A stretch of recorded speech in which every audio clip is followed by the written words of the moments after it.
Hello, listeners, and welcome to Privacy Chats with Rachel and John, a podcast for privacy professionals and enthusiasts alike. I'm Rachel.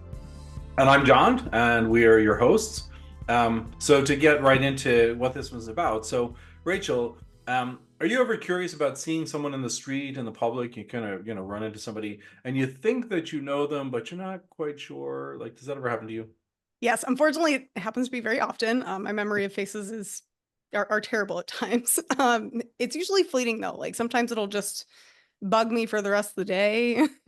Yeah, yeah, and it's funny. It's happened to me a few times that people come up to me and swear that I'm somebody that I'm not. They're like that Yeah, you are. Okay, I'm really not though. And they'll yeah, say, I know you're from, and they'll name a country that I've never been to, and stuff like that. I'm like, yeah, okay.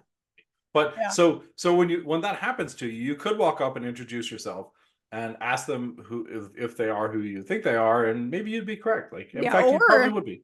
Or I can get my hands on some of those X-ray vision goggles, capture them on camera and discreetly, of course, and like let the glasses do the work of scouring the internet and landing it into a face for me. So that is creepy, but but so what you're talking about is actually kind of possible, and it gets into what we're talking about here. So without spending a whole lot of money, you could get that person's name, home address, phone number, and stuff like that. Okay, yeah, now that's definitely creepy. I don't need all that, but like, how is this possible? So it comes back to I came across an article, I think it was from about a month or maybe 2 months ago on Forbes.com. It was about a couple of students at Harvard. They leveraged a couple of different technologies that are already readily available to instantly identify strangers on the street, look up personal information about them, and then approach those strangers using this information to kind of gain their trust. The project, which is openly shared on Google Docs, is called iX-ray. Yeah. The project subtitle says AI glasses that reveals anyone's personal details, home address, name, phone number, and more just by looking at them. So Hmm. the project, the I guess the people who are executing the project, the students are An Fu Nguyen and Kane. I hope I'm not going to destroy this name too bad, but Kane Ardaifio. And that, just to shout out, they offered Yeah. a shout out to 5 other people who presumably students that helped them with their research. Yeah. That is definitely an interesting thesis. And it kind of sounds like this project takes, a form of doxing in a way to like a whole nother level. Where doxing is usually that act of finding and publishing, identifying information about people on the internet to cause harm. Is that what these students were trying to prove is possible? So it's a really good point, and I think this is very close to doxing, I guess, depending on what you do with the information once you have it. Mhm. And it is alarming but it doesn't seem like these students were up to no good. They say very specifically in their project document that the purpose of building the tool is not for misuse, and they have said that they're not going to release it. So we can't kind of download this thing and do this ourselves. Mhm. They stated that their goal was, and this is a quote, was to demonstrate the current capabilities of smart glasses, face search engines, LLMs, and public databases, raising awareness that extracting someone's home address and other personal details from just their face on the street is possible today. This isn't future stuff. It's possible today. Yeah, and some of those technologies you listed have been around at least for a couple of years. So, at least from the point of view of this research effort, we can take in a little comfort that they were doing it for right research. But there are plenty of times where things were invented for innocent purposes that were then used to cause harm. Yeah, it's true, and that's a possibility here for sure. And like to your point, Alfred Nobel, the Nobel Prize guy, the Peace Mhm. Prize guy, he's widely believed to have regretted his invention, which was dynamite, which he invented to help with mining and construction and stuff like that. So Yeah. very normal routine things, and he regretted inventing it because he saw it was being used as an instrument of war. I think for him, I think that was World War II, if I'm remembering his, Yeah, I kind of remember, that movie Oppenheimer, like having that Oh same yeah. like, oh no. But anyway, back to the goggles. How did the iX-ray tool work? I'm saying goggles. Yeah, so my understanding of it is that kind of it's kind of simple, but uses a couple of different steps. So they use smart glasses, although really you could use any camera. So some sort of a camera to covertly capture video of people out in public. Step one. The second one, then they stream that video to social media platform, or where, I guess it doesn't really matter where you stream it to. And then on the back end, they have a computer program that monitors that stream, and they leverage AI to detect when the stream is looking at a person's face. And then once it finds that it's looking at a face, it just like scours the internet looking for other pictures that match the same face that they detected. And then, so now they're going to find out who this face belongs to. And then they'll use publicly available sources, and they very specifically cite online articles and voter registration databases to figure out the name, phone number, home address, and relatives' names of that person, the face that they've identified.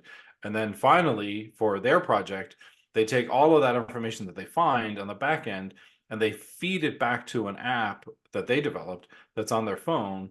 So to tell them, so that's the cycle. They see somebody, this all stuff happens in the background, then they can look at their phone and see the information about this person that's a complete stranger to them on the street. Yeah, it's definitely strange to say here in context, but that is kind of impressive. Yeah, it really is. And, but a couple of Harvard, or a bunch of Harvard students, that's kind of what it's expected from them. The video, so they posted the outcome of their research or something about the research in a posting on X, which shows formerly Twitter. I think that Elon Musk gets irritated at people calling it Twitter still. Anyway, I'm not trying to keep him happy. Anyway, so they posted something on X of them demonstrating this. And at first, it looks like they were working with collaborators, their own team members, so they knew what was going on. And then with random strangers, and they were down in the subway. It looked like it was in New York, although Harvard's in Boston, so who knows? In some subway, some transportation system. And then they were using the information that they learned on the fly about these strangers in the subway, and then approach them claiming to know them through some connection that they learned about from iX-ray, Yeah, which, I'm kind of counting down the days again for a Black Mirror episode on this. I feel like I say that almost every episode of our podcast. yeah. But again, back to reality. Is this even legal? So, I'm not a lawyer, but I don't think that there's any laws being broken here that I'm aware of. There is, we've talked about this before. There is no reasonable expectation of privacy when you're out in a public place. So people can take your picture when you're out and about. There's no law being broken there.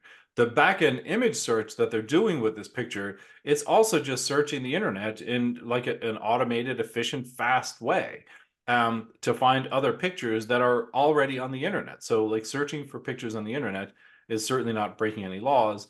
And the same for the other information that they're finding. They're just looking for data, information that's already publicly available. So none of that do I see any laws being broken. Yeah, I mean, it does kind of sound like we just automated the process of internet stalking, but this definitely makes it easier, more accessible, and likely even more invasive, just speeding up that process and dangerous in some cases.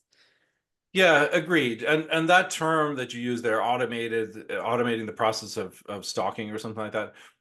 So the European Union's General Data Protection Regulation, GDPR. the GDPR, and we've talked, I think we've had dedicated episodes about that. So the GDPR has a very specific material scope for the regulation. And I'm going to quote a little bit from the regulation. Sorry if this is boring, but it says that it's about the scope is to the processing of personal data wholly or partly by automated means, which is what we're describing here. However, there's an exclusion in the regulation that the regulation does not apply to the processing of personal data by a natural person in the course of a purely personal or household activity. So if you're doing this, and I'm assuming that educational research is purely personal, whatever. But there's exclusions. So Yeah. they're really, the GDPR is really about commercial processing of personal Yeah. data. Yeah. And I know you're taking a graduate program at a law school. I mean, do any other laws come to mind globally? Yeah, it's true. I am taking MLS right now at Seton Hall University. So, yes, and we're actually studying European law right now in the course that I'm in. But to your question, you and I have discussed many times the differences between European and US laws. And in the US, there are a few sectoral laws at the federal level that are very specific about privacy, but they're specific to the health sector, the educational records and financial information and stuff like that. Yeah, I kind of think of it in those three buckets: health, education, and financial. And Yeah. the three parallels here in the US are HIPAA, FERPA, and GLBA. I won't even try to say that as words. Yeah, right. GLB, I think Graham Leach Bliley Act. Yeah, correct. So yes, exactly. So, but none of those apply because the scope of the particular laws are really about that health information, educational records, and financial information, and different scopes of those. But we also have like this patchwork of state privacy regulations that are being passed across the country. And the first one of those was the California Consumer Privacy Act, which was later modified by the California Privacy Rights Act, or the Yeah. CPRA. Yeah, we talked about that back in episode 7, I believe, with our friend David Green. Yeah, exactly. That was a great episode, and David had some really good stuff to add to that. So, and the scope of that law, and I think a lot of the other state laws throughout the country, kind of take California as a bit of a template because it was the first. Yeah. But something directly from that regulation says that consumers should know who is collecting their personal information, and that of their children, how it's being used, to whom it's being disclosed, so that they have the information necessary to exercise meaningful control over businesses' use of their personal information and that of their children. So the scope it seems like it's similar. They're California Consumer Protection Act, right? Yeah. So just like GDPR in a way, it sounds like it's the scope of it is limited to commercial use of personal data. Yeah, for sure. In California, that seems to be the case. And I think, like I said, a lot of the other state laws, I didn't read them all in preparation for this episode, Yeah. but yeah, yeah. Yeah. Sounds like for now, it doesn't seem like this is illegal yet, but how could this be regulated? Yeah, I think that would be complicated. I think that, like, as we talked about, the technology that's in play here is really stitching together other capabilities that are already widely available. And I don't think you can regulate the use of cameras in public. That's just just the reasonable expectation of Yeah. privacy is Again, not there. separating the business from the personal element, Right. there are rules here and there about it, but Yeah. true. So I think that, from that perspective, with the existing technologies, I think the horse is already out of the barn, and I think it'll be difficult to get it back in. I like that. I usually say genie out of the bottle, but I'll be Same thing. Yeah, going exactly. forward. Back to the Yeah. glasses. Do we just accept that this is going to be out there then, even though these students say that they were not releasing eye X-ray? It seems like the ultimate James Bond type weapon. Yeah, it could be. So the Forbes article that I mentioned, they very specifically, or they captured it really well. They said, this is a quote from the article, that imagine a sexual predator who gains the trust of a target by appearing to know them and claiming to have met them at a past event. So that's a use case. Yeah, interesting. Um, I I better start putting better names to faces or something here. Yeah, I mean, yeah. So like another question that was posed in the article asked, like, if two students can hack together a doxing technology this powerful in their spare time, what can national governments or big corporations do? And I kind of tend to agree that this what they've discovered here, and they really didn't discover anything. They just kind of illustrated what the possibilities Put it are. together. Yeah, they put it together, but I think it opens a Pandora's box, because a lot of other people are going to look at that and say, "Hey, they could do it. I can do it too." And they're going to come up with all kinds of use cases, and, like, frankly, few of those use cases are really beneficial to us. Yeah, I mean, interesting thought. Like, how could this be beneficial to everyone except for like people like me who just suck at remembering faces and names? Yeah, I mean, I think that it's human nature for us to automatically go to the worst, and to think about the sexual predators and the governments and stuff like that. What are the most likely use cases? And I think that what's likely to happen is money drives a lot of things. So the most likely use cases that are going to surface to the top are ones that offer a financial benefit to someone. Mhm. And the first thing that comes to my mind is like targeted billboards for advertising, because there's so much money to be made in advertising. That's Yeah. that's the core of commerce. Attention is money, right? Yeah, exactly. So the way I would see that working is that a billboard, like in a store or on the on a bus shelter or something like that, would have a camera in it that identifies people who are approaching, and then advertises things to them based on their online search history, for example. Yeah, it kind of sounds like an extension of what we already are having online. Yeah, I guess just bringing it into the physical world. And actually, I don't even think that that's such a bad thing. Targeted advertising. I figure if I'm going to see content when I'm out and about or online or wherever I am, I'd rather it be something that I'm interested in. But like we talked about earlier, this would be a commercial use case. Like Mhm. advertising is commerce, so Yeah. it would fall under GDPR, CCPA, and other laws that are kind of have that scope. Um, but it's also creepy when I see advertisements for things that I just spoke about to a friend. Sometimes it Yeah. feels like advertisers are just sitting there listening to you all the time. Oh, that could be a topic for a whole different episode, but advertising is one. What else? So as I was thinking about this, one of the things I thought about is a beneficial use case would be finding lost or missing children. I think would Mhm. be a great one. Yeah, yeah. It's kind of like instead of those issued Amber Alerts, like we could harness the power of distributed cameras to identify, kids that are truly missing and find them. Yeah, agreed. So, and Amber Alerts, they're usually for missing children. That whole system was named after a girl. I think she was 9 years old.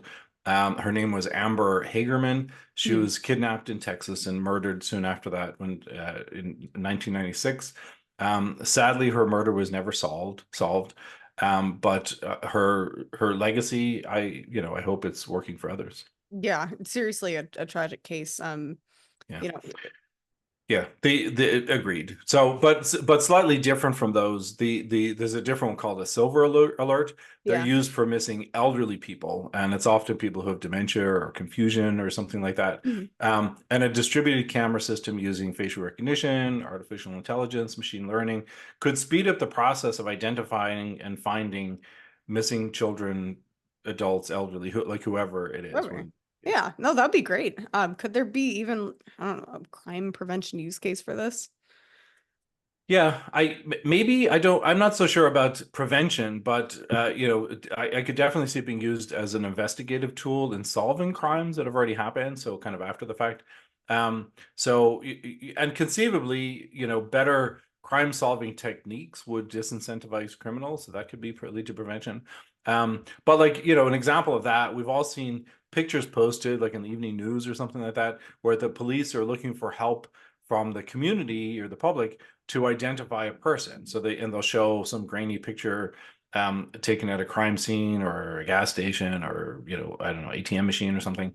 And if facial recognition and AI can solve this, then law enforcement would quickly be able to identify who they're looking for. Yeah, and I'm sure if they feed the picture of who they're looking for in the same system for, the finding missing children, they could find the person faster. Like it's kind of a cycle like that. Yeah, identify and then find them. So I think we're fast approaching a time when there will be cameras everywhere. I mean, they really already are. They're in all of our pockets. Mhm. But these cameras will easily be able to identify who we are, where we are, and what we're doing. And then these systems, they seem to keep this information forever. Yeah. Which kind of leads me to is that really what we want? Yeah, it does sound pretty dystopian, frankly, but the idea of finding missing children and elderly people with Alzheimer's is equally pretty compelling. Yeah, that it is. So I guess like there needs to be some balance. Mhm. Ben Franklin was famous for saying, something about that balancing between security and privacy, saying that those who would give up essential liberty to purchase a little temporary safety deserve neither liberty nor safety. So I guess we just have to balance those two things. Yeah. Well, are there things that we can do today to protect our privacy in this kind of new paradigm that society's following? We can actually. So the X-ray project itself, in its document that's published, offered 3 specific things that you can, and I guess and should do to Mhm. restrict access to the use of your personal data. Nice. What are they? So the first one was to remove yourself from face search engines. Mm. And they provided links to, and I hope I'm saying this right, PIMEYES, PIMEYES. I wasn't sure if that was PIMEYES or PIMEYES, or if it stands for something, although it wasn't written as an acronym. But anyway, PIMEYES and Face Check ID was the second one. So that was the first step, is you could remove yourself from those reverse face search engines. Mhm. The second one is to opt out from people search engines, which I didn't realize that was something you do. And Yeah. they also provided links to 4 of the major people search engines. So that would be helpful. A third is by adding what they say, and this is a quote from it. So adding 2FA to important logins and freezing your credit. And in that, they provided a link to a Vox article about the benefits of doing this, very specifically about the benefit of freezing your credit, which seems like an interesting approach. I mean, it'd be Yeah. cumbersome because you need your credit every time you're going to make a I major wonder if that's purchase. like reactive, like if you had been affected by this, but more to read on my own for sure. It seems like a lot. I mean, they're helpful tools. I mean, I don't certainly not against doing all of those if you are concerned, but it's Yeah. not for the everyday Joe, I think. Yeah, it does. It's a lot. I mean, overall, I'm a fan of there being some sort of a centralized registry where I can just go and choose what I want my personal data to be used for and who.